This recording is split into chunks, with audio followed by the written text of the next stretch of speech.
Hello, hello, high flyers, young scientists. I welcome you to 2 years journey of this PU mathematics course in our college. Let us discuss and learn mathematics. Generally, many of us will ask, what is mathematics? Do you know? What do you think about it? Different school of thought gave different definitions. According to Wikipedia, mathematics has no generally accepted definition, and there is no clear that it is an art or science. Richard Courant and Herbert Robbins wrote a book. The name of the book is What is Mathematics? This does not give satisfactory answer. They claim that it is impossible to give a good definition in a sentence or two.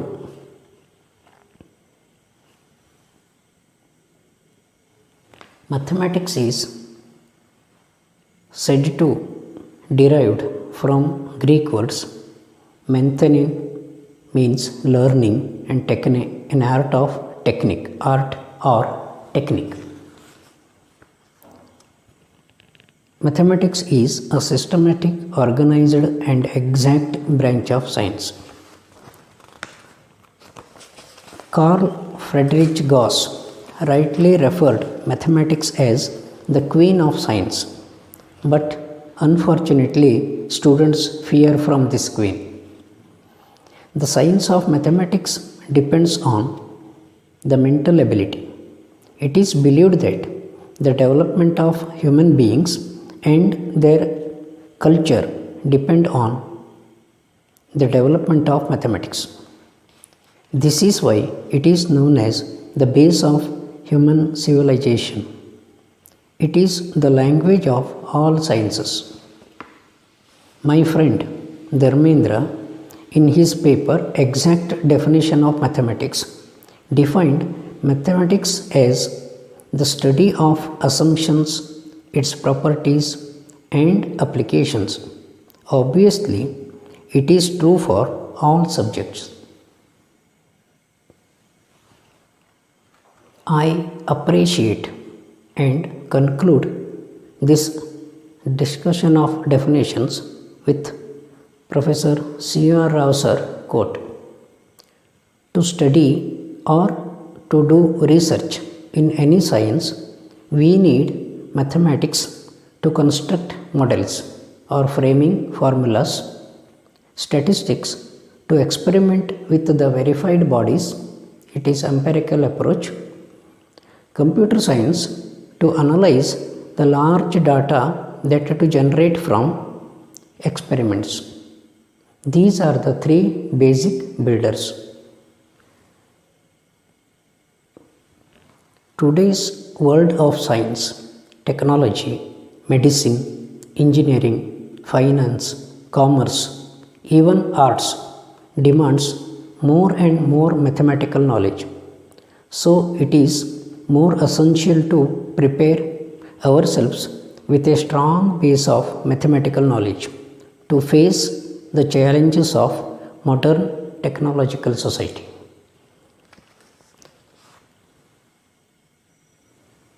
Next, branches of mathematics. It is divided into 4 fields: arithmetic, algebra, analysis, geometry. In arithmetic, we learn about numbers, basic arithmetic operations, addition, subtraction, multiplication, and division, etc. When we apply arithmetic in solving real life problems, we get equations, and that leads to algebra. Please try to understand. When the basic properties of arithmetic and algebra fail, we need analysis. That you will study in limits while studying, and hence vast branches of mathematics are originated, that calculus and many more. In geometry, we study about shapes and sizes of figures. These are two parts, plane geometry and spherical geometry. Spherical geometry is further divided into two types, elliptical and non-elliptical or hyperbolic. In plane geometry, the sum of three angles is 180 degree, and elliptical geometry, sum of the three angles is more than 180 degree. In hyperbolic geometry, sum of the three angles is less than 180 degree. For the sake of simplicity, mathematics is categorized into two headings. One is pure mathematics and applied mathematics. Pure mathematics is concerned with increasing knowledge of the subject. It is theoretical study rather than using the knowledge in particular ways. Applied mathematics is concerned with using knowledge of pure mathematics. It is practical. The study of problems in applied mathematics leads to new developments. In pure mathematics, the study of problems in applied mathematics leads to new developments in pure mathematics. And a new development in pure mathematics and theories often find applications in the later applied mathematics. The two are interdependent. See, these are the brief introduction about the mathematics. Next, let us consider what is given in your PUC prescribed syllabus. Okay, let us study the PUC entire 2-year PUC course content of this mathematics.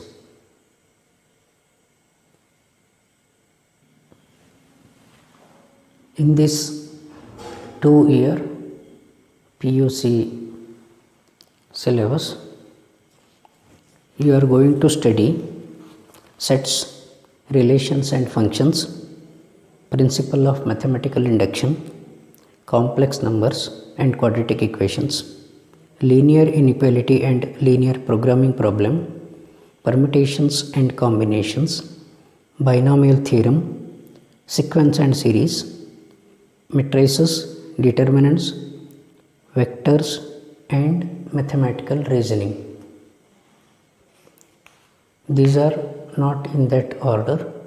I mixed first year and second year topics.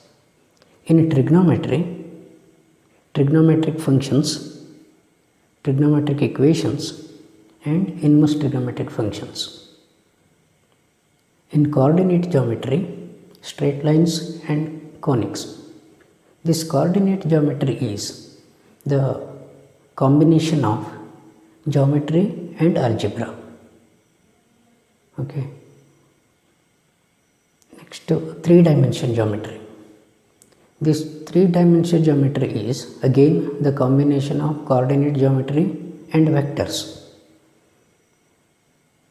In calculus, limits, continuity and differentiability, applications of derivatives, integrals and application of integrals. In integrals, indefinite integrals and definite integrals includes, and differential equations. This calculus carries more weightage. Probability and statistics. These are the eye-bird view of the entire 2-year syllabus of your PUC course. Besides this, you have to know about number system, logarithms, quadratic equations and all. In each of the topic, what is prescribed in NCERT syllabus, you have to add some more things to face the competitive exams, especially in JEE. Okay, in each end. While discussing each and every topics, I will try to explain what is to be added. Okay, let us discuss those in detail.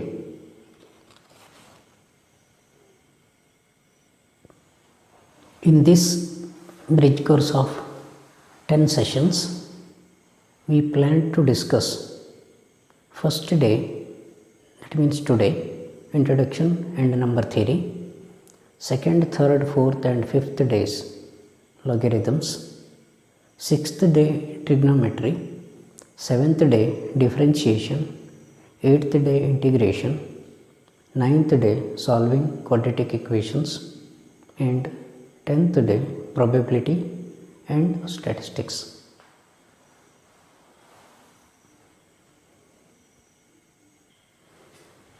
Okay, hello.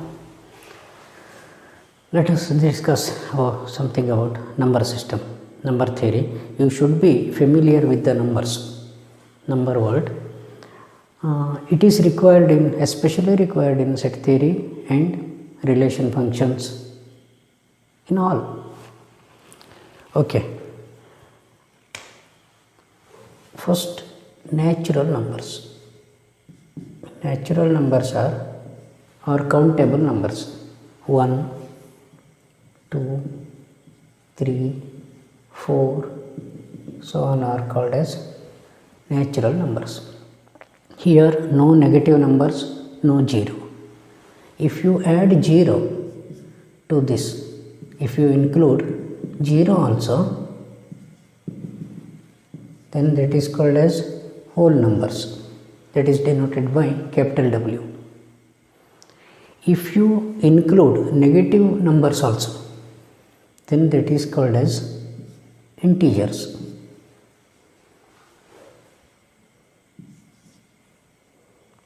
Suppose say -3, -2, -1, 1, 2, 3, so on. Okay. Here again, even and odd integers, even and odd numbers. Okay, you know that which is divisible by 2 is even. And prime and composite number. Do you know what is prime? Prime numbers are 1 which are divisible by 1 and itself. A number, which are the prime numbers? 2, 3, 5, 7, not 9, 11, 13, not 14, not 15, not 16, 17, etc. Isn't it? Prime numbers. A number which is divisible by 1 and itself. These are very important. 1 is not prime number. 2 is prime number. The smallest prime number is 2. Do you know why? That is due to fundamental theorem of arithmetic. It states that any number in this world can be expressed as the product of prime numbers, and the way of expression, the product is, the pattern of that product is unique. Say, suppose 42. 42 can be expressed as 21 into 2. This further divided into 21 is 7 into 3 into 2. It cannot be reduced further. 7, 3, 2 are prime numbers. So this is unique.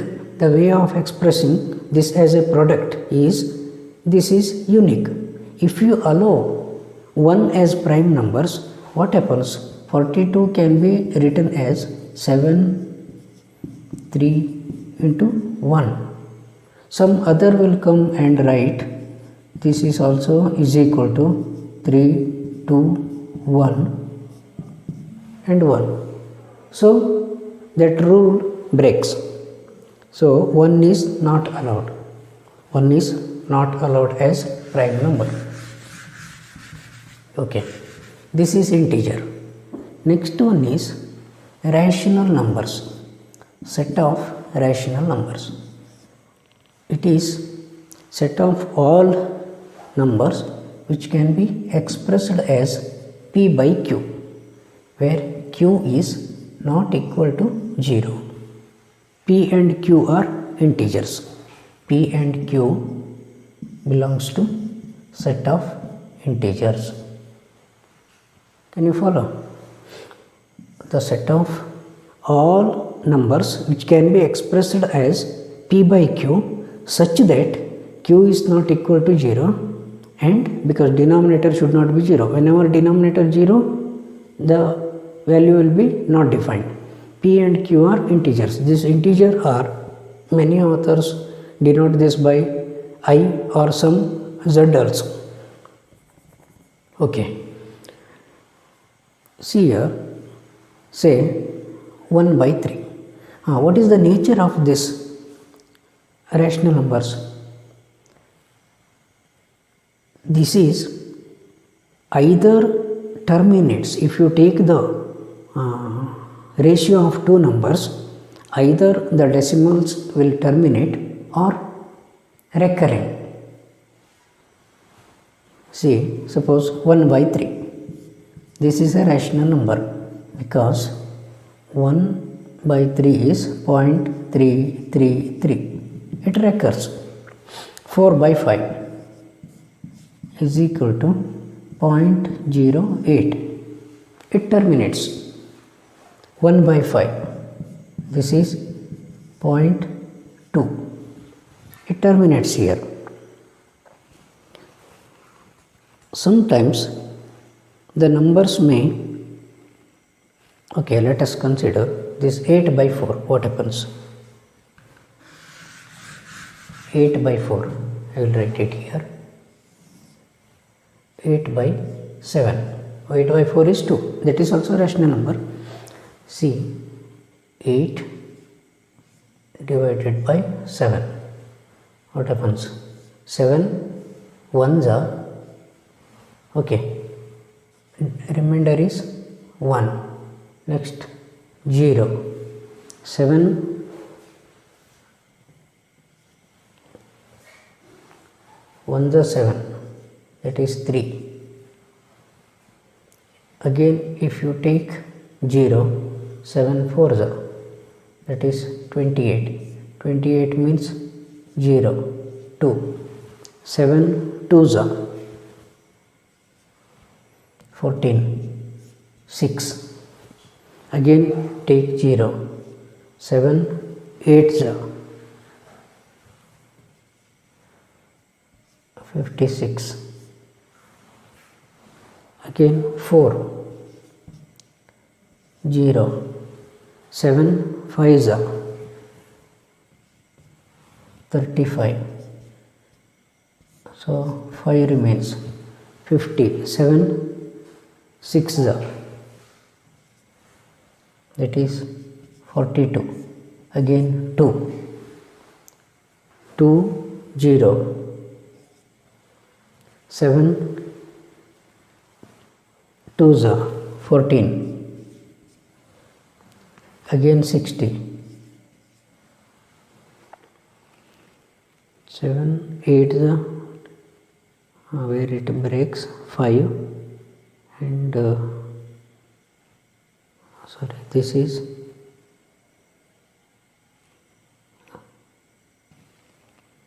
not this. 7 7s are 49. Not 6. 7 49. So again 1 will come. 1 means 7 ones are 7. See 3. This repeats again.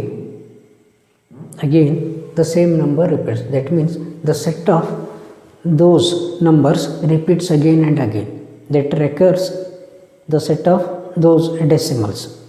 See, any number which can be written as in this form, or if the ratio of two numbers either terminates, the decimals either terminates or recurring, is called rational number.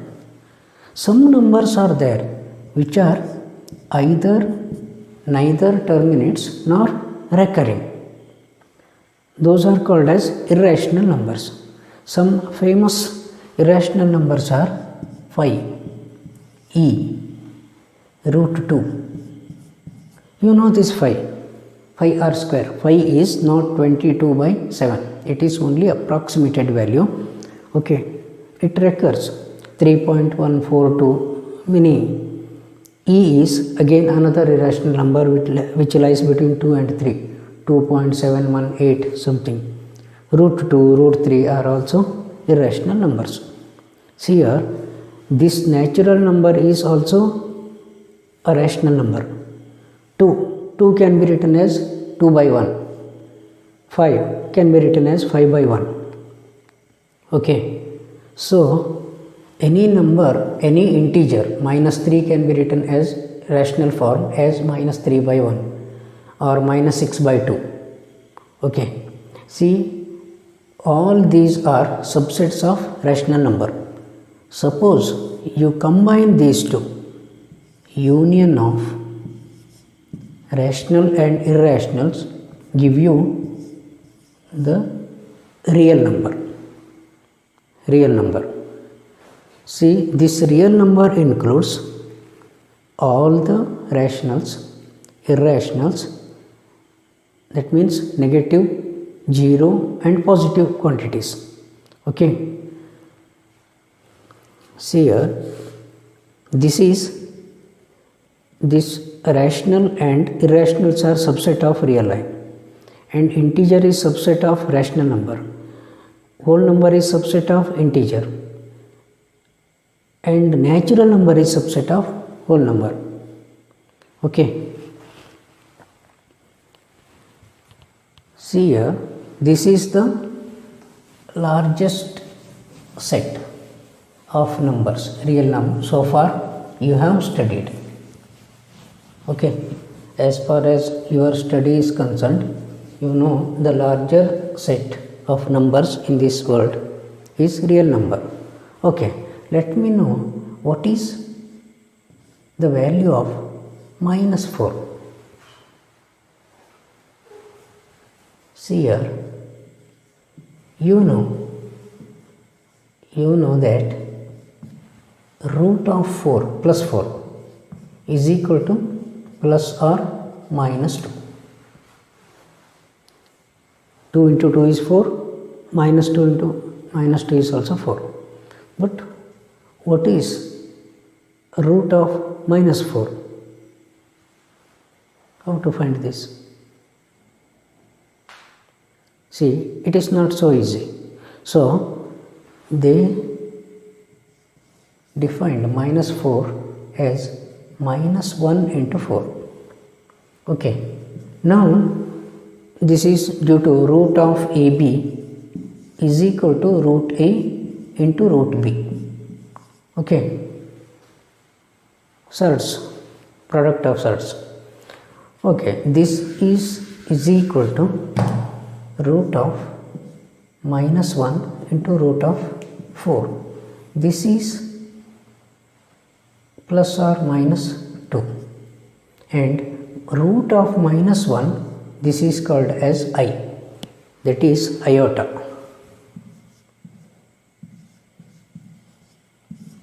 I is iota. This I is root of -1. It is such a number which is not equal to 0, not greater than 0, not less than 0. Such a number it is. Imaginary number. Any number can be expressed as the two set of numbers or in two parts, that is a number z. Usually these are denoted by z, I, y. Suppose x and y are any two real numbers. I is imaginary part of the number, okay, whose value is equal to root minus 1. See, this is called as a complex number. This year you are going to study in detail about this. Okay, there is a separate chapter, as I mentioned earlier. This is a complex number. See here, suppose 3 is equal to 3 plus I into 0. You can write, isn't it? This is called as a real part. X is real part. This IY is imaginary part. Any complex number is consisting of two parts, a real part and imaginary part.